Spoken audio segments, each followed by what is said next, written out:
ఇవాళ టాలీవుడ్ ఇండస్ట్రీకి ఒక పెద్ద పేరుంది. ఎందుకంటే పాన్ ఇండియా సినిమాలు టాలీవుడ్ నుంచే ఎక్కువ వస్తున్నాయి కాబట్టి టాలీవుడ్ సినిమా అనేటప్పటికి అన్ని చోట్ల మంచి ఆదరణ ఉంది. ఇవాళ బాలీవుడ్ వెళ్తే తెలుగు వాళ్ళ అని గొప్పగా చూసే సందర్భాలు టాలీవుడ్ నుంచి వస్తున్నాయి. ఎందుకంటే తెలుగు సినిమాకి అంత పేరు ప్రఖ్యాతులు తీసుకొచ్చినాయి ఈ మధ్యకాలంలో వచ్చిన సినిమాలు. ఒకటని చెప్పుకోవచ్చు కదా, చాలా సినిమాలు వచ్చినాయి. అయితే అటువంటిది ఇవాళ ఫిలిం ఛాంబర్లో వచ్చేటప్పటికి సినిమాలు తీయొద్దని కొందరు అడ్డుపడుతున్నారట. కొత్తగా ఫ్యాషనేటెడ్గా వచ్చిన ప్రొడ్యూసర్ని ఫిలిం ఛాంబర్లో మీటింగులు పెట్టి మీరు సినిమాలు తీయొద్దు అని అంటున్నారని ఒక టాక్ అయితే వచ్చింది. అసలు దాంట్లో నిజమెంత? ఎందుకంటే ఈయన కూడా అందులో మెంబర్ అయి ఉన్నాడు కాబట్టి ప్రముఖ నిర్మాత తుమ్మలపల్లి రామసత్యనారాయణ గారు మనతో పాటు ఉన్నారు. ఆయన్ని అడిగి తెలుసుకుందాం అసలు ఇందులో నిజమెంత. సినిమాలని ఫ్యాషనేటెడ్గా వచ్చిన ప్రొడ్యూసర్ని సినిమాలు తీయొద్దు అంటాం, అది కరెక్టా కాదా? మన దగ్గరికి వచ్చిన న్యూస్ ఏంటి అనేది ఒకసారి తెలుసుకుందాం. Hi sir. సార్ ఇప్పుడేంటి ఫిలిం ఛాంబర్లో ఎవరైతే ఫ్యాషనేటెడ్గా వచ్చిన ప్రొడ్యూసర్లు ఉంటారో వాళ్ళ సినిమాలు తీయొద్దంటూ కొన్ని మీటింగులు పెట్టి చెప్తున్నారని మాకు న్యూస్ వచ్చింది. అది ఎంతవరకు కరెక్ట్? అదే మీరు అడిగిన తప్పలేదు. తమ్మునేలు పెట్టి మనం మోసపోకండి. సినిమాలు తీయొద్దని చెప్పడం అనేది నిజమే. అది సినిమాలు డిస్కరేజ్ చేయడం కోసం కాదు, దాన్ని కౌన్సిలింగ్ అంటారు. ఎలాగంటే తెలుగు ఫిలిం ఛాంబర్ కామర్స్లో ప్రతి నెల ఒక 70 మంది 80 మంది జాయిన్ అవుతున్నారండి. సినిమాలు తీస్తామని ఫిలిం ఛాంబర్లో రిజిస్టర్ చేయించుకుంటున్నారు. ఇది తెలుగు ఫిలిం ఛాంబర్లో. వీళ్ళు కాకుండా మిగతా ఛాంబర్స్ ఉన్నాయి, ఇంకో 3-4 ఛాంబర్స్ ఉన్నాయండి. తెలంగాణ ఛాంబర్ అని, ఇంకో తెలంగాణ ఛాంబర్ అని, ఆంధ్ర ఛాంబర్ అని, అలాంటివి ఉన్నాయండి. వాటిలో కూడా ప్రతి నెల ఒక 10, 20, 30 రీచ్ చేయించుకుంటున్నారు. అంటే ప్రతి నెల కొత్త ప్రొడ్యూసర్లు టోటల్గా 100-110 మంది వస్తున్నారండి నెలకి. అంటే సంవత్సరం ఎంతమంది అయిందండి? 1200 మంది అయింది. ఆ సంవత్సరానికి తీసే సినిమాలు ఏంటండి 200-220 సినిమాలు చెప్తున్నారు. మరి 1000 సినిమాలు ప్రొడ్యూసర్ కొత్తగా రిజిస్టర్ అయితే దీంట్లో 200 మంది సినిమాలు తీస్తే మిగతా 800 మంది ఎక్కున్నారండి అసలు. అంటే మీరు కూడా కొంచెం బుర్రపెట్టి ఆలోచించి సినిమాని ఎందుకు తీస్తున్నాము అనే కొత్త నిర్మాత ఆలోచించాలనే ఉద్దేశంతో మా ఛాంబర్ సెక్రటరీ దామోదర్ ప్రసాద్ గారు, నేను, మన శ్రీశైలం యాదవ్ గారు అల్లుడు ఆయన ముగ్గురు కలిసి ప్రతి నెల ఒక 28వ తారీఖున ఆ నెలలో వచ్చిన అన్నీ కూడా అప్లికేషన్ అన్నీ కూడా వేసి కౌన్సిలింగ్ ఇస్తున్నారు. అది సినిమాలు తీయద్దని డిస్కరేజ్మెంట్ కాదు, మీరు అబద్ధం చేసుకుంటున్నారు, మీకు ఎవరో రాంగ్ గైడెన్స్ ఇస్తున్నారు. సినిమాలు తీయండి, కానీ ఎందుకు తీస్తున్నారు, ఎలా తీస్తున్నారు, ఎలా తీయాలి అని కౌన్సిలింగ్ ఇస్తున్నాం. అంటే ఫిలిం ఛాంబర్లో మీరు మా మెంబర్ అనుకోండి, సపోజ్ మీరే వచ్చారనుకోండి, మీరు మా మెంబర్ అంటే మా ఫ్యామిలీ మెంబర్, మా ఫ్యామిలీ ఛాంబర్ మెంబర్ మీరు. కాబట్టి మిమ్మల్ని మేము గైడెన్స్ ఇవ్వడం కోసం, ఎడ్యుకేట్ చేయడం కోసం ఈ మీటింగ్ పెడుతున్నారు. మీరు అన్నట్టు మీకు 10 కామెంట్ మాకు కూడా వచ్చినాయి. మాకు కూడా ఫైనల్గా ఒక వార్నింగ్ ఇచ్చాడు. ఏంటంటే మేము ఏదో కష్టపడి ఒక ప్రొడ్యూసర్ సెట్ చేసుకుంటే మీరును దాము గారు కలిసి చెడగొడుతున్నారు ఏంటండి అన్న ఒక వార్నింగ్ కూడా ఇచ్చాడు నాకు ఈ మధ్య. అప్పుడు నేను చెప్పాను అడిగి, నువ్వు మోసం చేద్దామన్నా ప్రొడ్యూసర్ తెస్తున్నావా, లేదా ప్రొడ్యూసర్ సేఫ్ చేద్దామని తెస్తున్నావా అంటే మీకెందుకన్నా గొడవ, మేమేదో మా ఊళ్ళో ఆడికేదో మా పరిచయం ఉంది, మీ స్నేహం ఉంది, ఎన్నాళ్ళ నుంచి మేము ఆడు కలిసి తిరుగుతున్నాము, నాకు సినిమా కావాలి, నేను మీ ఆఫీస్కి వస్తే మీ సినిమా ఎవరు, దామోదర్ ప్రసాద్ దగ్గర వస్తే ఆయన సినిమా ఎవరు, మరి ఎలా బతకాలి నేను? అందుకే నేను మా ఊళ్ళో ఉన్న సెట్ చేసుకుని సినిమా తీస్తున్నా. తీస్తుంటే మీరు వచ్చి ఆడగొడుతున్నారు ఇక్కడ. ఆడికి ఎప్పుడైతే మీరు విషయం చెల్లుతున్నారో ఆడు పారిపోతున్నాడు. ఇలా పారిపోయాడు, ఇది జరుగుతుంది అని అతను ఆవేదన వ్యక్తం చేశాడు. అంటే ఆవేదనలో అతను నిజం ఉంది. నేను అతనికి ఏం చెప్పానంటే, కాదు తమ్ముడు, ఇప్పుడు మేము ఛాంబర్లో మీటింగ్లో చెప్పేది ఏంటంటే, దాము గారు ముందు చెప్తారండి, మీరు ఈ సంవత్సరం ఈ సినిమాలు ఇవ్వండి, ఇన్ని ఫ్లాప్ అయినా, ఇన్ని వచ్చింది, ఇలా వచ్చింది. ఇప్పుడు మీరు మొత్తం ఏం డిస్కస్ చేస్తున్నాము, 10% సక్సెస్ ఉంది సుమారుగా అని, కాబట్టి మీరు దీంట్లో వస్తున్నారు కాబట్టి మీరు ఆలోచించరండి అని చెప్తున్నారండి. నేను ఆయన అయిపోతే మాకు ఇస్తారు ఛాన్స్. మేము మైకి నేనేం చెప్తానంటే, మీరు ఖచ్చితంగా సినిమా తీయండి అన్న. అదేంటి అన్నారు, సినిమా తీయండి, ఎందుకని మీరు తీయొద్దన్నా మీరు తీస్తారు కాబట్టి, మేము తీయద్దని అడ్డుపడం. దాము గారు చెప్పింది ఏంటంటే, ఆయన మిమ్మల్ని అందరినీ ఎడ్యుకేట్ చేసి మేము మంచి వాళ్ళగా మార్చడం కోసం ప్రయత్నం చేస్తున్నారు. నేను కూడా అదే చేస్తాను. అయితే ఏంటంటే, నేను ఆయన సినిమా తీయొద్దు అన్నారు అనుకోండి, నేను సినిమా తీయమని అంట, ఎందుకంటే మీరు మానరు కాబట్టి. అయితే తీసే ముందు ఒక 6 నెలలు ఎక్స్పీరియన్స్ అవ్వండి. ఏదైనా మీ ఒక సంస్థలోనో మీ ఫ్రెండ్ దగ్గర నేర్చుకోండి, వాట్ ఈజ్ వాట్, కెమెరా అంటే ఏంటి, ఫిల్మ్ అంటే ఏంటి, లేకపోతే డిజిటల్ అంటే ఏంటి, టెక్నాలజీ ఏంటి, డబ్బింగ్ ఏంటి, ఇవన్నీ తెలుసుకుని అప్పుడు సినిమా తీయండి అని చెప్తున్నాం. ఎందుకంటే వచ్చినట్టు అయిపోతున్నారండి. వాళ్ళు పోతే పోతారు కదా, మీకు ఎందుకని మీరు అనొచ్చు. వాళ్ళు పోవడం వల్ల మాకు నష్టం ఉంది. అది కూడా ఎగ్జాంపుల్ చెప్తా. ఎలాగంటే, ఒక ఆర్టిస్ట్కి మేము క్యారెక్టర్ ఆర్టిస్ట్కి ఒక 10,000 ఇస్తున్నాం, లేదా 50,000 ఇస్తున్నాం రోజుకి అనుకోండి. వీడు కొత్తగా వచ్చిన ప్రొడ్యూసరు అవగాహన లేకుండా ఎవడో ఆ హీరో ఆర్టిస్ట్ దగ్గరికి వెళ్ళి, సపోజ్ ఒక సప్తగిరి అనుకోండి, ఎగ్జామ్ చెప్తాను, లేదా ధనరాజ్ అనుకోండి, వెళ్ళి ఏమంటే మా సినిమాలో 2 రోజులు వేషం ఉంది ఎంత అంటే వాళ్ళు 1,00,000 రూపాయలు చెప్తారు. వాళ్ళ మేనేజర్ వాళ్ళు కాదు, 1,00,000 రూపాయలు చెప్తే కాదని 90,000 తీసుకుంటారని 90,000 ఇచ్చేస్తారండి. వచ్చేస్తారు, 2 రోజులు యాక్ట్ చేస్తారు, వెళ్ళిపోతారు, ఆ సినిమా ఆడదు. ఇప్పుడు నేను వెళ్ళాను మళ్ళీ నెక్స్ట్, లేదా నాలాంటి ఇంకో ప్రొడ్యూసర్ వెళ్ళాడు, ఏమంటే సప్తగిరి గారు, ధనరాజు గారు, లాస్ట్ టైం మీకు 50,000 ఇచ్చాను నేను, ఇప్పుడు 50,000 ఇస్తానంటే, అదేంటండి మొన్నే ప్రొడ్యూసర్ 1,00,000 రూపాయలు ఇచ్చాడు, కావాల్సిన పనుల వాళ్ళు నాగేశ్వరరావు అతని పేరు అడగండి అని మీ నెంబర్ ఇస్తాడు. అడిగితే ఏంటంటే ఇచ్చానంటారు మీరు. ఇప్పుడు నేను పాత ఇచ్చే 50 ఇవ్వాలా, మీరు ఇచ్చిన 1,00,000 రూపాయలు ఇవ్వాలి నేను? అంటే మీ వల్ల నాకు నష్టం జరిగింది, ప్రత్యక్షంగా పరోక్షంగా కాదు, నష్టం జరిగింది. ఒకటి డిస్ట్రిబ్యూటర్ ఉన్నాడు. ఇంతకుముందు మేము సినిమా రిలీజ్ చేసినప్పుడు ప్రతి సినిమాకి మాకు 1 లక్షలు 5 లక్షలు 10 లక్షలు అడ్వాన్స్ ఇచ్చేవాడు, అవుట్లెట్ కొనేవాడు. అప్పట్లో ఒకళ్ళు కొనలేదనుకోండి, నమ్మకం లేదనుకోండి, సార్ మీ మీద ఆ సినిమా మీద నాకు నమ్మకం లేదు, మీకు 10 లక్షలు కావాలా, నేను మీకు ఇస్తా, అది రికవరబుల్ అడ్వాన్స్, పోతే నాకు ఇచ్చేయాలి మళ్ళీ అని ఇచ్చేవాడు. ఫస్ట్ అయింది, అవుటెడ్ అయింది, రికవరబుల్ అడ్వాన్స్ అయింది. ఇప్పుడు మూడోది, అయ్యా నేను ఈ సినిమా మీకు నేను డబ్బులు ఇవ్వలేను, మీకు ఓన్లీ ప్రింట్లు పబ్లిసిటీలు అంటే క్యూబులు వాల్ పోస్టులు అన్ని పెట్టి రిలీజ్ చేస్తాను, వస్తే మీరు తీసుకుని మేము నా కమిషన్ నాకు ఇవ్వండి అనేవారు. అది 3వ స్టేజ్. ఇప్పుడు 4వ స్టేజ్ ఏంటంటే, అయ్యా మీరు కావాల్సిన క్యూబులు వాల్ పోస్టులు అన్నీ మీరు నాకు పంపిస్తే నేను థియేటర్లు మాట్లాడి మీకు నేను అన్ని థియేటర్లు సెట్ చేయగలను, నేను డబ్బులు ఇవ్వలేను, వాల్ పోస్ట్ కూడా పెట్టలేను అంటున్నాడు. అది కూడా అయిపోయింది. నెక్స్ట్ 5వ జనరేషన్ వచ్చింది. ఈ జనరేషన్ ఏంటంటే, అయ్యా మీ సినిమా పంపండి, నాకు థియేటర్కి ఒక 1000 రూపాయలకు సర్వీస్ ఛార్జ్ ఇవ్వండి, ఎందుకంటే మీరు వాల్ పోస్టులు పంపిస్తారు కదా, అవి గోల్డ్ కండించాలి, ఆ ఖర్చు ఇంత వద్ది, అది మీరు ఇవ్వండి, నేను ఫోన్లు చేసి అది థియేటర్తో మాట్లాడి మీ కనెక్షన్ ఇప్పిస్తాను, దాని నిమిత్తం ఒక 1000 రూపాయలు ఇవ్వండి నాకు అన్నారు. అంటే మనం ఎక్కడి నుంచి ఎక్కడ వచ్చామండి?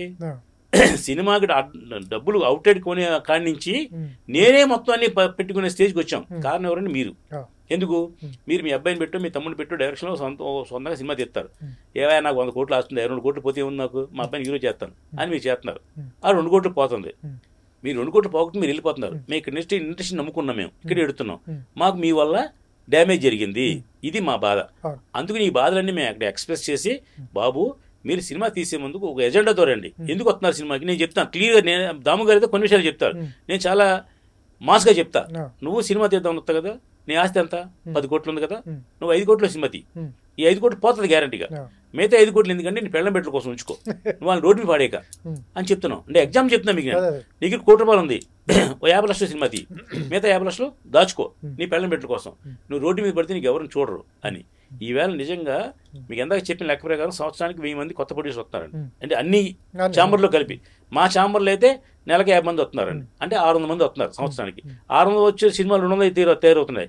ఈ 200 సినిమాల్లో మేము ఆల్రెడీ నెక్స్ట్ ఇయర్ క్రితం సంవత్సరం ఉన్నవాళ్ళు, అంతమంది ఉన్నవాళ్ళు, మేము పాత వాళ్ళు మేము ఉన్నాగా, మేము ఒక 10 మంది 50 మంది రెగ్యులర్ సినిమాలు తీస్తున్నాగా. అంటే మిగతా సినిమాలు ఏమైపోతున్నారు వీళ్ళందరూ? సినిమాలు తీసి సగం తీసి ల్యాబుల్లో పెట్టి డబ్బులు రాక వీళ్ళు ఇక్కడ ఇలా ఎదురు చూస్తుంటారు, ఎవడొస్తాడని వల్లేసి పట్టుకుని సినిమాలు ఫినిష్ చేసుకుని అవి ఆడవు. ఇప్పుడు మా దగ్గర రోజు 100 సినిమా వస్తాయి. ఎలాగంటే, అయ్యా నేను 2 కోట్లు పెట్టి సినిమా తీశాను, ఏదో విధంగా రిలీజ్ చేసి పెట్టండి అని ఒకడు. అంటే పేర్లు చెప్పాలని నేను ఇన్సల్ట్ చేయడం కాదు. ఇంకొకడు, అయ్యా నేను 1 కోటి రూపాయలు పెట్టాను, సగం అయింది సినిమా అండి, మిగతా సగం అవ్వాలి, దానికి ఏదైనా సాయం చేయండి, ఎవరినైనా ప్రొడ్యూసర్ పెట్టండి, లేదా మీరేం తీసుకోండి అని ఒకడు. ఇంకొకడు, సార్ నన్ను హీరోకి 50 లక్షలు అడ్వాన్స్ ఇచ్చానండి, అది నన్ను మోసం చేశాడు అని. ఇవన్నీ మా ఛాంబర్లో గొడవలు రోజు పంచాయతీనండి. ఎంతమంది పెద్ద వాళ్ళ మీద, పెద్ద ఆర్టిస్టుల మీద పంచాయతీలు. మొన్న ఒక పంచాయతీ వచ్చింది మాకు, మా దాము గారికి. ఆయన ఏం చెప్పారు, సినిమా నేను తీశానండి, ప్రొడ్యూసర్ డైరెక్టర్ ఏమో నాకు 4 కోట్లు బడ్జెట్ చెప్పాడు, 4 కోట్లు నేను పెట్టేశాను, ఇప్పుడు సగమే సినిమా అయింది, సినిమా అయితే సగం అవ్వట్లేదు, నేను అమెరికాలో ఉంటానండి అని ఒకడు. ఇంకోడు, అంటే ఎన్ని ఎవరిని కామెంట్ చేయడం కాదండి, అవగాహన లేకుండా సినిమాలు తీసి రోడ్డు మీద పడుతున్నారండి. అవగాహన ఉన్న వాళ్ళు కూడా రోడ్డు మీద పడుతున్నారండి. ఇంకా వాళ్ళ పేర్లు చెప్పి మిమ్మల్ని ఇన్సల్ట్ చేయదలుచుకో, తప్పది. ఒక ప్రముఖ నిర్మాత 2 సినిమాలు స్టార్ట్ చేసి సగం తీసి ఓపెనింగ్ లే చేసి అడ్వాన్స్ ఇచ్చిన తర్వాత చేతులు ఎత్తేస్తే మళ్ళీ ఇంకో నిర్మాత ఎవడో వచ్చి దాన్ని టేకప్ చేశాడు. ఆవిడేమో 2 కోట్లు పట్టడం 4 కోట్లు అయింది. ఈ 4 కోట్లు పెట్టలేక మళ్ళీ ఆడ ఆఫ్ చేశాడు, మళ్ళీ దాన్ని ఇంకోటి ఎవడో టేకప్ చేస్తున్నాడు. ఇలా ఉందని పరిస్థితి. ఈ చేసిన నీ వెనకాల చెప్పిన వాళ్ళు ఎవరు కొత్త వాళ్ళు కాదండి, ప్రముఖ డిస్ట్రిబ్యూటర్, ప్రముఖ నిర్మాత, ప్రముఖ వ్యక్తే చేస్తున్నాడు. అంటే నువ్వు ఏంటి, నీకు ఏం నమ్మకం అంటే, నీ కాన్ఫిడెన్స్ ఏంటి అసలు? అంటే సినిమా ఇటు సినిమా తీస్తాను అనుకుంటా, మేము సన్నాసమా, మేము సినిమా తీయలేమా? మాకు తెలుసు నీకు 10% సక్సెస్ రేటింగ్ ఉంటే నీ సినిమా ఎందుకు హిట్ అవుద్ది? నీ దాంట్లో గొప్ప హీరో లేడు, నీ దాంట్లో గొప్ప డైరెక్టర్ లేడు, అంటే ఏమంటాడు, కోర్టు హిట్ అయింది కదండి, బలగం హిట్ అయింది కదండి, మ్యాడ్ హిట్ అయింది కదా ఉన్నాయి. అంటే నువ్వు మ్యాడ్ తిస్తావా? మ్యాడ్ హిట్ అవ్వడానికి కారణం ప్రముఖ నిర్మాత సితారాట్స్ నాగవంశీ. అతను వాళ్ళు బడ్జెట్ లెక్కేలా, ప్రమోషన్ లెక్కేలా, వాళ్ళకి ఎక్కడో కాన్ఫిడెన్స్ ఉంది, సినిమా రిలీజ్ చేసి పడేశారు, సూపర్ హిట్ కొట్టారు. ఆ సినిమా హిట్ అయింది, దానికి కారణం ఎవరు వెనకాల? అల్లు అరవింద్ గారు. ఏమంటే కోర్టు సినిమా హిట్ అయింది, దానికి కారణం ఎవరు? Nani plus story. ఇలాగా ప్రతి సక్సెస్ఫుల్ సినిమా వెనకాల ఒక స్టోరీ ఉంటుందండి. కొత్తగా అమాయకుల్లా వచ్చి ఇలా వచ్చి అలా సినిమా తీసి 10 సినిమాలు చూపించడం చూస్తాను, ఎక్కడో ఒకటి ఉంటుంది. మళ్ళీ నేను అడిగితే మళ్ళీ ఎవడో కింద కామెంట్ పెడతాడు, మన సినిమా హిట్ అయింది కదా అంటాడు. అది ఇట్టే, తర్వాత ఇంకో సినిమా చెప్పు, తర్వాత ఇంకో సినిమా చెప్పు. ఉండదు. మేము అమాయకులమా, మాకు తెలీదా? ఇప్పుడు మీకు మీ సినిమా గురించి ఇంత విశ్లేషణ చేస్తున్నాం కదా, నా సినిమా గురించి నాకు తెలీదా? నేనేం చేస్తున్నానో, ఏ సినిమా తీస్తున్నానో, ఎందుకు ఆడుతుంది మా బుర్రలేదా? మేము ప్రెస్ మీట్లు ఏం చెప్తామంటే, నా డైరెక్టర్ అద్భుతంగా తీశాడు, ఈ సినిమా హిట్ అవుద్ది, అది హిట్ అయితే అతనికి భవిష్యత్తు రావాలని కోరుకుంటున్నాము అంటాం. ఎందుకంటే నా డైరెక్టర్ నేను ప్రమోట్ చేయడం కోసం. ఆ సినిమా మీ మైక్ తీసినంటే నేను చెప్తా, ఎందుకు ఆడుతుందా పిచ్చినా కూడా. కానీ అంటే మాకు తెలుసు కదా, మేము షూటింగ్లో చూసాం, డబ్బింగ్లో చూసాం, ఎడిటింగ్లో చూసాం, సెన్సార్ ముందు చూసాం, ఇన్నిసార్లు చూసాం మేము సినిమా. మాకు తెలియదు మా సినిమా గురించి. ఇప్పుడు మైక్లో చెప్పేవి నిజాలు కాదు అంటే ఆత్మ ఉంటుంది కదా, మా ఆత్మ తెలుసు. నేను మా బాస్ చెప్పాడు, రామ్ గోపాలం గారు, నువ్వు తీసే సినిమా ఫ్లాప్ అవ్వచ్చు కానీ నువ్వు ఫ్లాప్ అవ్వక, అది దృష్టిలో పెట్టుకో. అంటే అర్థం ఏంటంటే అద్భుతంగా తీసేస్తాను 20కి నువ్వు 2 కోట్లు 3 కోట్లు పెట్టి సినిమా తీస్తే అది ఒకరోజు కూడా ఆడదు. అంతవరకు ఎందుకు, ఆయన తీసిన సినిమా ఉందండి, శారీ అనే సినిమా ఉంది. నేను ఓపెన్గా చెప్తా, మైక్లో చెప్తున్నా, శారీ అనే సినిమా ఆడియో ఫంక్షన్కి వెళ్ళాం, బ్రహ్మాండంగా షార్ట్లు వేసేది చూసాను, బ్రహ్మాండంగా. నేను కూడా స్టేజ్ ఎక్కి మా బాస్ మళ్ళీ సూపర్ హిట్ కొడుతున్నారు, అది అదిపోయింది సినిమా, ఇదే నేను చెప్పాను. అయిపోయింది, కిందకు వచ్చేసాం. వచ్చిన తర్వాత 10ంటికి ఏదో పార్టీ ఉంటుంది కదా, రాసేసాను అన్న. నేను రాను సార్ అన్న, నేనేమి తీసుకొని రానండి అన్న. సరే సినిమా ఎలా ఉందన్న, చాలా బాగుంది sir, super hit cinema sir అన్న. ఇప్పుడు నేను చెప్పన్నాడు, ఆడదు సార్ అన్న. ఎప్పుడు, రేపు రిలీజ్ అండి, ఈవేళ చెప్పా ఆడదని. ఎందుకు ఆడదయ్యా, నీకు దాని గురించి ఇలా అన్నారు, ఆ డిస్ట్రిబ్యూటర్ అలా అన్నాడు, ఈ డిస్ట్రిబ్యూటర్ ఇలా అన్నాడు, తమిళ నుంచి డిస్ట్రిబ్యూటర్లు వచ్చారు, మలయాళం నుంచి డిస్ట్రిబ్యూటర్లు వచ్చారు, కర్ణాటక నుంచి ఆ డిస్ట్రిబ్యూటర్లు వచ్చారు అన్నారు. వీళ్ళందరూ వచ్చారు సార్, వీళ్ళు ఎవరైనా డబ్బు ఇచ్చారు సార్ మీకు అని అడిగి, ఇవ్వలేదు అన్నాడు. మేము అడగలేదు, తీసుకోలేదండి. మీరు అడగడం కాదని, మీరు అడగపోవడం కాదని, వాళ్ళు ఇవ్వలేదు మీకు, మీరు అడిగారా లేదని విషయం వాళ్ళు ఇవ్వలేదు. ఆ సినిమా ఆడదు సార్ అన్న. రేపు 11 o'clockకి నాకు కలెక్షన్ వస్తాయండి ప్రతిరోజు. నేను జనానికి అందరినీ మోటివేట్ చేయడం కోసం పంపిస్తుంటాను, మీకు కూడా పంపిస్తారు. ఎందుకు పంపిస్తానంటే నేను ఎవరిని కామెంట్ చేయడం కోసం కాదు, మీరు జ్ఞానోపదేశం చేయడం కోసం. 11 గంటలకు పంపిస్తే అంటే నువ్వు నన్ను ఒక్కరోజైనా ప్రశాంతంగా బతకనివ్వా అని అడిగారు. ఏమండి, ఆ సినిమాకి మీరు డైరెక్టర్ కాదు, మీరు ప్రొడ్యూసర్ కాదు, మీరు ఆ సినిమా ఆ డైరెక్టర్ ఎవరంటే ఆర్జీవి గారి శిష్యుడు, ఆ ప్రొడ్యూసర్ ఎవరంటే ఆర్జీవి గారి ప్రొడ్యూసర్, ఆర్జీవి డెన్లో ఉన్న ప్రొడ్యూసర్. కాబట్టి ఆ సినిమాని మీరు కొంచెం ప్రమోట్ చేస్తున్నారు, మీ వల్ల 10 టికెట్లు దిగుతాయి, 11వ టికెట్ మీ వాళ్ళు కూడా దిగదు, సినిమా విషయం ఉంటే దిగుద్ది. కాబట్టి ఆ సినిమా సక్సెస్ఫుల్గా ఫెయిల్ అవుద్దండి అని చెప్పా. సక్సెస్ఫుల్ ఫెయిల్ ఏంటంటే మళ్ళీ 2 చెప్పేవాడు అన్నారు. సక్సెస్ఫుల్ అంటే మీరు రిలీజ్ చేయడం సక్సెస్ఫుల్గా రిలీజ్ చేయగలరు, ఎందుకంటే మీ ప్రొడ్యూసర్ డబ్బు ఉన్నవాడు, డిస్ట్రిబ్యూటర్లు అందరూ వచ్చారన్నారు కదా, రిలీజ్ చేస్తారు. అంటే కొంతమంది థియేటర్ కూడా దొరకవు కదా, ఫెయిల్ అవుద్ది. ఎందుకంటే మార్నింగ్ షోకి థియేటర్ వరకు మీరు వెళ్ళగలిగారు, కానీ ప్రేక్షకుడు థియేటర్ రాపట్లేరు మీరు, కాబట్టి ఆ సినిమా ఆడదు అని ఈ సినిమా గురించి ఆయన స్పష్టంగా చెప్పా. ఈ వీడియో ఆయన చూసినా కూడా నాకు బాధలేదు, ఆయన కూడా అలా ఓపెన్గా మాడతారు, నేను కూడా ఓపెన్గా మాడతా.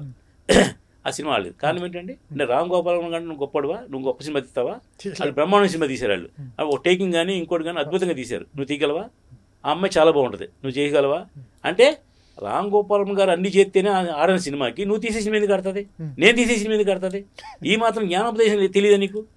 అంటే దేవుడికి కొబ్బరిగా కొడతామండి, దేవుడా ఈ సినిమా హిట్ అవ్వాలని వాళ్ళందరూ పూజలు పునస్కారాలు చేస్తారండి. ఇవన్నీ నిజమే. మీకు ఎవరో వచ్చి క్లాప్ కొట్టారు, పెద్ద హీరో వచ్చి పెద్ద డైరెక్టర్ వచ్చి క్లాప్ కొట్టాడు. ఆ డైరెక్టర్ క్లాప్ కొట్టింది ఏంటంటే, నాగేశ్వరరావు మంచి సినిమా తీయాలి, మంచోడు అని క్లాప్ కొట్టారు. నువ్వు తీసిన చెత్త సినిమా ఆలయం చేస్తారు. మొన్న ఎవడో కామెంట్ చేశాడు, చిరంజీవి గారు 2 ఆడియో ఫంక్షన్లు వచ్చారు ఈ మధ్య, 2 ఆడియో ఫంక్షన్ సినిమాలు ఆడలేదని. దాన్ని చిరంజీవి గారు ఏం చేస్తారు, బ్రహ్మానంద గారు అబ్బాయి సినిమాకి చిరంజీవి గారు బ్రహ్మానంద గారి కోసం వచ్చారు, ఆల్ ది బెస్ట్ అని చెప్పారు, మంచి జరగాలని ఆయన కోరుకున్న మనసులో, ఆయన మనస్ఫూర్తిగా ఆ సినిమా ఆడాలని కోరుకున్నారు. అది ఆడపోతే బ్రహ్మానంద గారు ఆ సినిమా ఆడపోతే ఆయన ఏం చేస్తారు? బ్రహ్మానంద గారు బోల్డ్ ఎఫర్ట్ పెట్టారు ఆ సినిమాకి, ఆడపోతే ఆయన ఏం చేస్తారు? పోనీ ఆ ప్రొడ్యూసర్ కూడా ఆల్రెడీ గతంలో 2 హిట్లు ఇచ్చాడు, 3 హిట్లు వస్తుంది, ఆడపోతే వీళ్ళు ఏం చేస్తారు? అంటే ఎందుకు ఆడుతుంది అనే విషయం ఎవరికి తెలియదండి. ఎందుకు ఆడదో మాకు తెలుసు, ఎందుకు ఆడుతుంది మేము చెప్పలేం. నేనైతే రివ్యూ బయటప్పుడు సినిమా రిలీజ్ ముందు ఎప్పుడు తప్పుడు వాకూడదండి, ఎందుకంటే సినిమాని బతికించాలి మనం, సినిమా ఇండస్ట్రీలో బతుకుతున్నాం, సినిమా ఫుడ్ తింటున్నాం. మీ ప్రెస్ కూడా మేము మిమ్మల్ని రిక్వెస్ట్ చేసేది ఏంటంటే, మీ ద్వారా మీకు నెగిటివ్ తెలుసు, మీకు చెప్పకండి, పాజిటివ్ ఉంటే చెప్పండి, నెగిటివ్ కాము ఊరుకోండి, తెలియనట్టు ఊరుకోండి. అంటే ఎందుకంటే సినిమా బతికిద్దామని. అంటే మీరు బాగుందన్నా జనం రారు, మీరు బాగలేదన్నా జనం రారు. అయితే మనం సినిమా ఇండస్ట్రీలో అందరం, మీరు నేను ఇంకోళ్ళైనా సినిమా మీద బతుకున్నాం కదా. కాబట్టి నన్ను ఎవరు అడిగారు, ఏమంటే ఆ సినిమా కలెక్షన్ పంపలేదు అంటే, నాకు తెలియదు ఇంకా రాలేదు సార్ అన్న. నాకు వచ్చిన కలెక్షన్ నేను పంపలేదు కావాలని. ఇప్పుడు నో షో అని వచ్చిందండి, నో షో మీకు పంపితే నేను దాన్ని కామెంట్ చేయాలి, ఇంకా రాలేదు సార్, వస్తుంది 10 నిమిషాలు పంపిస్తాను సార్ అన్న. ఉత్తిదే అది చేసేసరికి అర్థం అవుతుంది అడిగి. ఇప్పుడు అలాగా మన సినిమా బతికించడం ప్లాన్ చేయాలి. ఇప్పుడు ఈ సోదంతా ఎందుకు చెప్పానంటే, మీకు ఛాంబర్లో మేము మోటివేట్ చేస్తున్నాం తప్ప ఎవరిని డిస్కస్ చేయట్లేదు. దయ ఉంచి ఈ వీడియో వల్ల మీరు జ్ఞానోపదేశం చేస్తున్నా మీకు. సినిమాని 2 అజెండాలతో తీయండి. ఒకటి ఏంటంటే మా అబ్బాయిని హీరో చేద్దాం అనుకుంటున్నాను అన్నప్పుడు మీ డబ్బు పోగొట్టుకోండి, తప్పేం లేదు, స్వార్థం ఉంది. లేదా మా తమ్ముడు డైరెక్ట్ చేద్దాం అనుకుంటున్నాను, సినిమా తీయండి, 2 లక్షలు 2 కోట్లు పోగొట్టుకోండి, తప్పేం లేదు. అంటే దాంట్లో చిన్న నీతి ఉంది. నేను సినిమా తీస్తాను, ఇటు సినిమా తీస్తాను, నేను ప్రొడ్యూసర్ లాభం సంపాదిస్తాను అంటే మీ అమాయకులమా? మా దగ్గర డబ్బు ఉంది, ఎఫర్ట్ ఉంది, ఆర్టిస్ట్ టెక్నాలజీ ఉన్నారు, మాకు ఎవరైనా కన్విన్స్ చేయగలం. మేము ఏ హీరోని అయితే కన్విన్స్ చేయగలను, డబ్బు పెట్టగలను. సినిమా తీయడం ఒకే రోజు 10 సినిమా స్టార్ట్ చేసి ఫినిష్ చేయగలను. నేను నా కెపాసిటీ ఉంది. నేను ఎందుకు చేయట్లేదంటే నేను తీస్తున్నాను సినిమాలు స్లోగా నెమ్మదిగా అన్నీ ఆలోచించి ఎక్కడ తగ్గుద్ది, ఎక్కడ ఎకానమీ చేద్దాము, ఈ లొకేషన్ ఎవరిది, నాగేశ్వరరావు గారు ఈ లొకేషన్ మీ డబ్బులు ఇవ్వం, మేము ఫ్రీగా చేస్తాం ఈ వేళకి ఆబ్లిగేషన్ అంటే వేస్టేజ్ తగ్గించుకుని ఆ డబ్బులు దానికి పెడదాం, ఇలా రకరకాల ఆలోచిస్తున్నామండి. కాబట్టి మీరు ఛాంబర్ కానీ ఎవరు మిమ్మల్ని ఆపలేరు. మీరు సినిమా తీయండి. డబ్బు పోగొట్టుకుని కళామ తల్లి మోసం చేసింది, సినిమా నాశనం చేసింది, సినిమా దొంగది, సినిమా వాళ్ళు 6 నలుగురు ఉండి థియేటర్లు ఇవ్వట్లేదు, ఎన్ని రాంగ్ అండి, చెత్త విషయాలు. మీరు సినిమా తీయండి, 100 థియేటర్లు థియేటర్లు ఇప్పిస్తా, థియేటర్ ప్రేక్షకుని తప్పించి బాధ్యత ఇది. నువ్వు థియేటర్లు ఇచ్చిన తర్వాత నువ్వు సినిమాకి జనం రాకపోతే వాళ్ళు ఏం చేస్తారు? స్నో షో పెడతారు.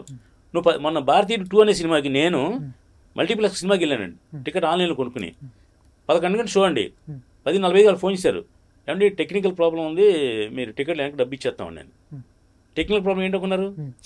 జనం లేరు అక్కడ, షోకి ఏం చేయాలి. అయితే ఈ భారతీయ 2 సోమవారం నేను చెప్పి 4వ రోజున, అంటే నేను రన్నింగ్లో ఉన్న సినిమాలు కామెంట్ చేయను. మనం ఇంకో సినిమాకి వెళ్ళా, కొత్త సినిమాకి వెళ్ళా, 15 మంది ఉన్నాం థియేటర్లో మల్టీప్లెక్స్లో. వేసారులేండి, చూసాం. నాకు నచ్చిన సినిమా, బాగా నచ్చింది, బ్రహ్మాండం సినిమా. ఆడపడ కారణం ఏంటంటే ఏదో ఎక్కడో ఎమోషన్ కట్ అవ్వలేదు, నేను టచ్ చేయలేదు తప్ప బ్రహ్మాండం సినిమా తీశారు. అలాగే ఏంటంటే చాలా మంది తెలియక అమాయకంగా సినిమాలు తీస్తున్నారు. భారతదేశంలో ఏ వ్యాపారంలోనైనా సరే 90% సక్సెస్ ఉంటుంది, 10% ఫెయిల్యూర్ ఉంటుందండి. కానీ ఈ సినిమా ప్రపంచంలో మాత్రం 10% సక్సెస్ ఉంటుంది, 90% ఫెయిల్యూర్ ఉంటుంది. 10% సక్సెస్ మాత్రమే ఉన్న సక్సెస్ ఉన్న రేంజ్లో కూడా మనం ఇంకా సక్సెస్ అవుతున్నాం. ఏది 115 ప్లాఫులు తీసి, నేను సగర్వంగా చెప్తాను, నేనే అబద్ధం, నేను గొప్ప పోటీగాడిని ఇట్లు తీసాను నేను చెప్పను. ఆ ప్లాఫులను కూడా సేఫ్గా తీసాం, ఎందుకు తెలుసు కాబట్టి. ఇది ఫ్లాప్ అవుతుంది తెలుసు కాబట్టి సేఫ్గా ఎలా చేద్దాం, తక్కువ ఎలా పోగొట్టుకుందాం. మొత్తం బాడీ పోవడం కంటే ఓ ఏలుగు ఇరిగింది, అక్కడ మళ్ళీ ఏలు కట్టుకుని మళ్ళీ యుద్ధం చేస్తాం, మొత్తం బాడీ పోతే అని. కాబట్టి మీరు కూడా రండి, ఇండస్ట్రీకి రండి. ఎవడు మిమ్మల్ని సినిమా తీద్దని అధికారం లేదు. మా దామోదర్ ప్రసాద్ గారు కానీ, మేము కానీ, ఫిలిం ఛాంబర్ కానీ మిమ్మల్ని ఇన్వైట్ చేస్తుంది. మీరు రాంగ్ గైడెన్స్ ఇస్తున్నారు, మీకు ఎవరో మీరు తెలుసుకుని సినిమా తీయండి. నిన్న ఇంకొక మీడియేటర్ వచ్చాడు, మరి ఇదొక్కటే చెప్పేస్తాను. ఒక మీడియేటర్ అంటే ప్రొడక్షన్ మేనేజర్ అనుకుంటా అతను. ఎగ్జాంపుల్ ఎవరు వచ్చాడు, వచ్చి అన్న మా ప్రొడ్యూసర్ ఒక ఆయన అప్లికేషన్ పెట్టాడు, రేపు సోమవారం మీటింగ్ ఉన్నారు కదా, ఆ మీటింగ్ నేను అతను రావద్దని చెప్పాను, మీరు ఏదో విధంగా దాన్ని పాస్ చేసేయండి అన్నాడు. ఏంటి ప్రాబ్లం ఏంటంటే మీరు చెడగొడతారంట కదా మీరు అక్కడ, ఆయన ఏదో కష్టపడి అని సెట్ చేసుకుని నేను మా ఊరిని తెచ్చుకున్నాను అని మీరు చెప్పి 4 మాటలు చెప్తాడు, పారిపోతాడు అక్కడి నుంచి, ఇంకా సినిమా స్టార్ట్ అవ్వలేదన్నా అన్నాడు. సరే నువ్వు నా ముందు చెప్పావు కాబట్టి నేను దామోదర్ ప్రసాద్ గారితో చెప్పి రిక్వెస్ట్ చేసి, ఏమండి ప్రొడ్యూసర్ కొత్తగా ఉండొచ్చు కానీ దాని వెనకాల ఉన్న వ్యక్తి మాత్రం పన్నవాడు కాబట్టి అతను అన్నీ తెలుసు అతనికి, అది తీసుకుంటాడు, మీరు అతన్ని ఏమి ఇవ్వకుండా కొంచెం సందర్భం పెట్టి పంపించండి సార్ అని చెప్పడం జరిగింది. నీకు తెలుసా అని అడిగాడు. నాకు తెలుసు సార్ అన్న. సరే ఓకే నీ ఇష్టం అన్నాడు. అంటే రావాలని రూల్ ఏం కాదండి, మీరు అప్లికేషన్ పెడితే ఈ 4 ముక్కలు చెబుదామని అంతే. మీ అప్లికేషన్ మేము రిజెక్ట్ చేసాం, మీరు రాలేదు మీటింగ్ అన్నారనుకోండి, అది ఇంకో ఛాంబర్ పోతాడు. మాకు వచ్చే ఛాంబర్కి వచ్చే 30,000 మేము ఎందుకు పోగొట్టుకుంటాం?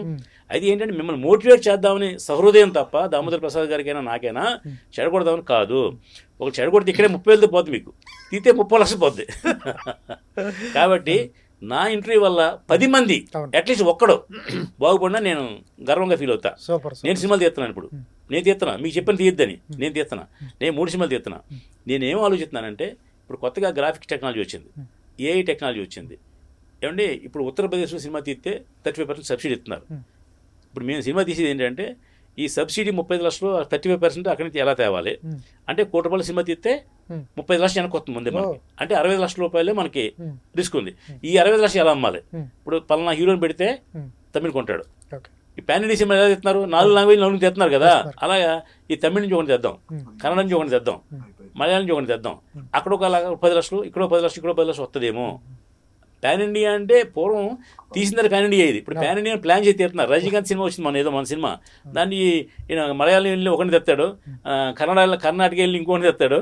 సినిమా కథలో ఉంది, కథ అలా చేశారు, బాగుంది. అయినా మనం కాపీ కొడదాం.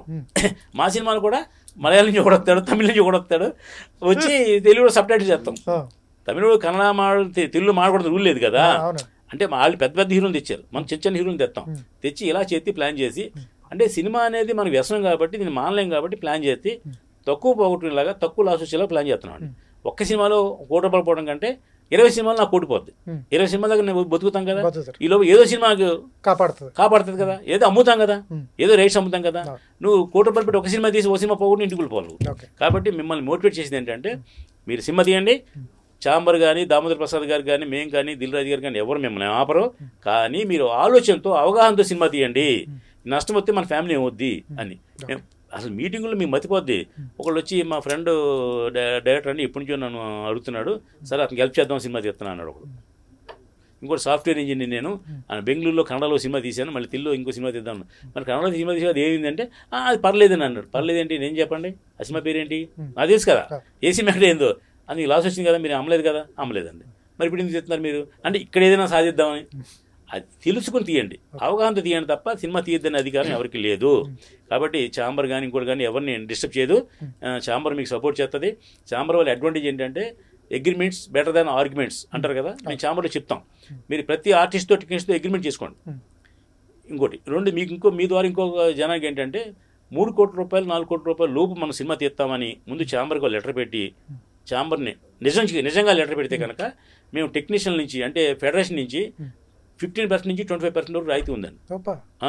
అంటే ఇప్పుడు లైట్ మ్యాన్ సపోజ్ మేము 10 మంది ఎత్తున్నాం అనుకోండి, సపోజ్ మామూలు సినిమాకి, మన సినిమాకి 15% తగ్గిస్తారు వాళ్ళు. ఎందుకు, చిన్న సినిమాని ప్రోత్సహించడం కోసం. అలాగా ఫెడరేషన్ తోటి మా చాంబర్ వాళ్ళు అగ్రిమెంట్ చేశారు, వాళ్ళు అమలు జరుపుతారు కూడా. కానీ మీరు మోసం చేస్తే వాళ్ళు తెలిసిపోద్ది. నువ్వు కొత్తవాడివి, వాళ్ళు ముదురులు కదా. నువ్వు రాజేంద్ర ప్రసాద్ ఏదో రాసి హీరోయిన్ అండి, ఇది 3 కోట్లు ఇస్తారు, ఎందుకు నమ్ముతారు? అవుతాయి కదా. కాబట్టి అలా కాకుండా జెన్యూన్గా నువ్వు 3-4 కోట్ల సినిమా తీస్తే డెఫినెట్గా మనకి ముందు సపోర్ట్ చేయడానికి మా ఫెడరేషన్ కూడా chamber one of the part అండి. ఏ సమస్య వచ్చినా పెడుతుంది. రెండోది ఏంటంటే, ప్రతి ఒక్కరితో అగ్రిమెంట్ చేయించుకోండి. అగ్రిమెంట్స్ ఎందుకంటే, నేను నాగేశ్వరరావు గారు మీకు 1500 ఇస్తాను రోజుకి అన్న, అది రూల్ ప్రకారం అయితే 3000 ఇవ్వాలి మీకు. కానీ 1500 ఇస్తానంటే మీ ఇష్టం, మీరు అతను మీకు ఇష్టమైతే తప్పేం లేదు. మీరు అగ్రిమెంట్ చేసుకోలేదు అనుకోండి, రేపు పొద్దు మీరు కంప్లైంట్ అయితే మీకు 3000 ఇప్పించాలి. కాబట్టి టెక్నీషియన్ తోటి, ఆర్టిస్ట్ తోటి అందరితో అగ్రిమెంట్ చేయించుకోండి. చాంబర్ మీకు ఎప్పుడు సపోర్ట్ చేస్తుంది. చాంబర్కి మీరు ప్రొడ్యూస్ కౌన్సిల్కి, చాంబర్కి మీరు మెంబర్ కాబట్టి వీఆర్ ఏమంటారు, మిమ్మల్ని కాపాడే బాధ్యత మాది. అన్యాయం జరిగితే అలా చాలా మంది చేయించాం. సపోజ్ ఒక సినిమాకి సంపూర్ణేష్ బాబు గారు ఒక సినిమాకి ఒక ప్రొడ్యూసర్కి అడ్వాన్స్ ఇచ్చారు. ఆ ప్రొడ్యూసర్ కంప్లైంట్ పెట్టాడు, ఏమని, సంపూర్ణేష్ బాబు గారికి నేను అడ్వాన్స్ ఇచ్చాను, ఆ డబ్బు నాకు వెనక్కి ఇప్పించండి అని. షాక్ తిన్నాం మేము. అదేంటి, సంపూర్ణేష్ బాబు చాలా మంచిది కదా. పిలిపించారు సంపూర్ణేష్ బాబు. ఏమన్నా అంటే, ఆయన అడ్వాన్స్ ఇవ్వండి, నిజమండి, ఇచ్చే నెల అయిందండి, 4 సంవత్సరాలు అయిందండి. నేను సినిమా తీద్దానా, నాకు ఎందుకు ఇచ్చారు అడ్వాన్స్? సినిమా తీస్తానే కదా, తీసుకోండి. అప్పుడు కాదు, ఇప్పుడు తీసుకోండి, మళ్ళీ నేను ఇస్తాను రేట్లు. అప్పుడు ఏదో రేట్ మాడుకున్నారు, కాదు ఇంకా తగ్గించి కావాలి, ఇప్పుడు మాడుకోండి, తగ్గించిస్తాను. రెమ్యునరేషన్ ఏదో మాడారు కదా అప్పుడు, ఇప్పుడు మీకు మార్కెట్ బాగాలేదు, తగ్గించుకోండి, ఇస్తాను. నా మీద కంప్లైంట్ ఇస్తారేంటి సార్? నేనేనా మిమ్మల్ని షూటింగ్ రానన్నానా, లేదా కథ నచ్చలేదన్నానా, మిమ్మల్ని ఇబ్బంది పెట్టానా అంటే, అప్పుడు మా ప్రొడ్యూసర్, నేను ఆర్థికంగా ఇబ్బందులు ఉన్నాను సార్, నేను సినిమా తీయలేను, నా డబ్బు నాకు ఇవ్వండి అన్నారు. అప్పుడు చాంబర్ వాళ్ళు ఏమన్నా అంటే, ఏమండి ఇది మిమ్మల్ని ఏమన్నా అడగం, మీరు ఎలా చేయగలిగితే చేయండి అంటే, ఏమి ఇబ్బంది లేదు సార్, నేను వేరే ఇంకో ప్రొడ్యూసర్ కూడా సినిమా చేస్తారు కదా, నాకు అడ్వాన్స్ ఇస్తారు కదా, అడ్వాన్స్ మీకు ట్రాన్స్ఫర్ చేస్తాను సార్, నేను సినిమా నాకు అభ్యంతరం లేదని చెప్పాడు. చాలా కూల్గా. అంటే అలాంటి మంచి వాళ్ళు ఉంటారు. అంటే ఇండస్ట్రీలో మీ చాంబర్లో మెంబర్ అవడం అడ్వాంటేజ్ ఏంటి, ఇలాంటి సమస్యలన్నీ పూర్తి చేయడం. మీకు థియేటర్లు దొరకట్లేదు, రండి మేము థియేటర్లు ఇప్పిస్తాం. రెంట్లు వేస్తున్నారు, 5 వేస్తున్నారు, తప్పండి. ఒక సంక్రాంతి, దసరా లాంటి టైంలోనే రెంట్లు వేస్తారు తప్ప, మామూలుగా భారతదేశంలో అన్ని థియేటర్లు పర్సెంటేజ్కి ఇస్తున్నారండి. చిన్న సినిమాకి ఇంకా ముందు రెడ్ కార్పెట్ వేసి పర్సెంటేజ్కి ఇస్తున్నారు. ఆ థియేటర్కి జనాన్ని తప్పించి బాధ్యత మాత్రం మనం తీసుకోవాలి. అంటే ప్రమోషన్ ద్వారానో ఏదో చేసి థియేటర్ రప్పించుకోవాలి. థియేటర్లో మెయింటెనెన్స్ వాళ్ళకి రోజుకి 5,000 10,000 అవుతుందండి. ఆ 5,000 రూపాయలు జనం కూడా రాకపోతే వాళ్ళు సినిమా ఎందుకు వేస్తారండి? ఈవేళ ఇది మన పరిస్థితి అండి. మీరు ఏమనుకుంటారంటే, థియేటర్లో ఏదో మోసం చేస్తున్నారు, డిస్ట్రిబ్యూటర్ మోసం చేస్తున్నారు కాదు. డిస్ట్రిబ్యూటర్ కష్టాలు 100 ఉన్నాయి, అవి కావాలి మీకు ఇంకో ఎపిసోడ్లో చెప్తా. ఎగ్జిబ్యూటర్ కష్టాలు 100 ఉన్నాయి, అవన్నీ చెప్తా. రాజుల్లో ఒక థియేటర్ ఉందండి, సినిమాక్స్ అనే థియేటర్ ఏదో ఉందండి, 4 షోస్ అని థియేటర్ పేరు అనమాట. వాళ్ళు ఏమని చెప్పారు, వాలంటీర్గా ఏం చెప్పారంటే, క్యూబులు కూడా మేమే కట్టుకుంటాం, మీరు సినిమా ఇవ్వండి, వస్తే మీకు ఎంత వస్తుందో షేర్ తీసుకోండి, మీకు రెంట్ కావాలి రెంట్ ఇస్తాం, పర్సెంటేజ్ కావాలి పర్సెంటేజ్. అంటే మీ పెద్ద సినిమా అనుకోండి, రెంట్ కావాలి రెంట్ ఇస్తాం, వద్దు చిన్న సినిమా పర్సెంటేజ్ ఇస్తాం, ఏ పర్సెంటేజ్ కావాలి ఈ పర్సెంటేజ్ కావాలి, అది కూడా ఇస్తాం, వెల్కమ్ అని చెప్పి వాళ్ళు పబ్లిక్ స్టేట్మెంట్ ఇచ్చారండి వాళ్ళు. అంటే ఇప్పుడు ఇండస్ట్రీలో అందరూ బాగోలేదు, ఎవడు బాగోలేదు, ఎవడైనా సపోర్ట్ చేయడానికి రెడీగా ఉన్నాడు. నువ్వు అడిగే పద్ధతి, నువ్వు వెళ్ళే అప్రోచ్మెంట్ తోటి నీకు డెఫినెట్గా మంచి జరుగుద్ది. థియేటర్లు దొరకట్లేదు మాట తప్పు, ఆ నలుగురు మాట తప్పు. మొన్నే చెప్పారు కదా, ఈ పవన్ కళ్యాణ్ గారు గొడవ వచ్చినప్పుడు ఆ నలుగురిలో నేను లేనని దిల్రాజు గారు చెప్పారు, ఆ నలుగురు నేను లేని అల్లు అరవింద్ గారు చెప్పారు. అంటే ఆ నలుగురు ఉన్నారా? ఎక్కడ ఉన్నారు కదండి వాళ్ళు. అయితే మాకు లిస్ట్ ఉంది, ఏషియన్ ఫిల్మ్స్ వాళ్ళ దగ్గర ఎన్ని థియేటర్లు ఉన్నాయి, మైత్రి వాళ్ళ దగ్గర ఎన్ని థియేటర్లు ఉన్నాయి, గీత ఆర్ట్స్లో ఎన్ని థియేటర్లు ఉన్నాయి, లేదా ఇంకో వాళ్ళ దగ్గర ఎన్ని థియేటర్లు ఉన్నాయి, లిస్ట్ ఉంది మా దగ్గర. పబ్లిక్ అన్ని సోషల్ మీడియా తిరుగుతున్నాయండి అన్ని. కాబట్టి ఎన్ని థియేటర్లు ఉన్నా ఎవడు కూడా మిమ్మల్ని ఏమి రెస్ట్రిక్ట్ చేయట్లా. మీ సినిమా పర్సంటేజ్ ఇవ్వడానికి రెడ్ కార్పెట్ వేసి రెడీగా ఉన్నారు వాళ్ళందరూ. ఎందుకంటే వాళ్ళకి సినిమాలు లేవు, ఏ సినిమా ఆడలేదు. ఇప్పుడు కొత్తగా క్యూబు బడ్డీని మాకు ఈ క్యూబ్ వాళ్ళు ఏం చేశారంటే, క్యూబ్ యూఎఫ్ వాళ్ళు సి క్లాస్ సెంటర్లో నెలకి ఇంత కట్టండి, మాకు 15,000 కట్టండి నెలకి. మామూలుగా ఇప్పుడు వారానికి ఇప్పుడు కూడా ఉంది, వారానికి 15,000 అండి, 12,000 11,000 ఉంటుందండి. అది నెలకి 15,000 కట్టండి, అది కూడా 10 సినిమాలు వేసుకుని కావాల్సి ఉంటే అని సి క్లాసుల్లో ఒక 70-80 థియేటర్లకి వాళ్ళు క్యూబ్ వాళ్ళు పర్మిషన్ ఇచ్చారు. వాళ్ళు రన్ అవుతున్నాయండి. అందుకే నేను చెప్పాను, రాజులు చెప్పిన థియేటర్లు ఏమన్నా ఆ 15,000 నెలకి మేమే కట్టుకుంటాం సార్, మీకు ఫ్రీగా తీసుకుంటాం, డబ్బులు మీరు మాకేం ఇవ్వద్దు, మీరు 10,000 వచ్చిన షేరు మీకు సగం మా సగం ట్యాక్స్ పోను, అయితే 5,000 వచ్చింది మీకు ఎంత 60% కావాలో మీరు తీసుకోండి, 40% మాకు ఇవ్వండి అని వాలంటరీగా వాళ్ళు ముందుకు వచ్చి వాళ్ళు కోఆపరేట్ చేస్తున్నారు. సినిమాని చక్కగా ప్లాన్ చేసుకుంటే రిలీజ్ చేయడం అనేది ఇబ్బంది ఏం కాదు. ఇబ్బంది ఉన్న ప్రొడ్యూసర్ నలుగురు అండి, నేను మీ థియేటర్లు పెడతా. ఛాంబర్లో ఓ 4-5 ఉంటారండి, ప్రసన్న కుమార్ గారు, దామోదర్ ప్రసాద్ గారు, మేము వీళ్ళందరూ రోజు ఛాంబర్ని అంటుపెట్టుకుంటాం. ఎందుకు? మీకు ఏమైనా హెల్ప్ చేయడం కోసం. మాకు వేరే పనులు ఉన్నాయి, ఈ ఛాంబర్లో బాధ్యత గల 10 ఉంది కాబట్టి మీకు హెల్ప్ చేయడం కోసం రెడీగా ఉన్నాము. ఎవరు వచ్చినా ఏదైనా మార్చేయం చేయడానికి రెడీగా ఉన్నాం. అంటే మా మీద వేసి మమ్మల్ని ఖర్చు పెట్టమంటే కుదరదు. కానీ ఆడియో ఫంక్షన్లు ఉన్నాయండి, ఆడియో ఫంక్షన్ పెద్ద సినిమాకి అయితే పెద్ద గెస్ట్లు వస్తారు, చిన్న సినిమాకి ఎవరు వస్తారు? మీరే.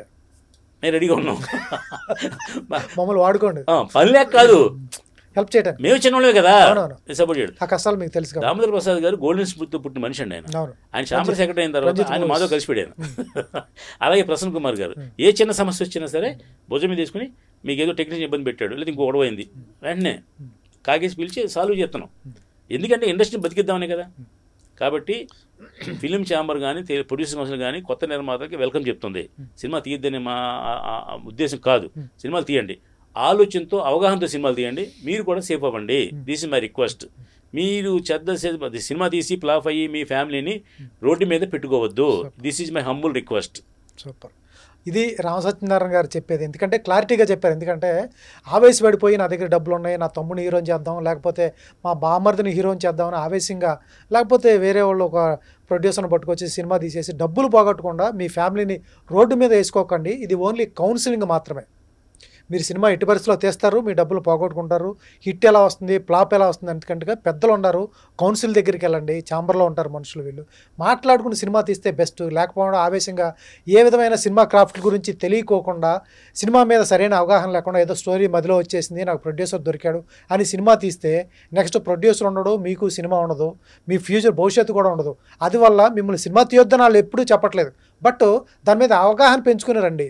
దానివల్ల లాస్ అవ్వకండి, మీ ఫ్యామిలీని బజార్లో వేసుకోకండి అని చెప్తున్నారు. ఇటువంటి వర్డ్స్ ఉంటే మీరు ఫ్యూచర్లో మంచి నాలెడ్జ్ కూడా వస్తుంది, నాలెడ్జ్ చేసుకుని చేయండి సినిమా, దానివల్ల ఏం లాస్ లేదు.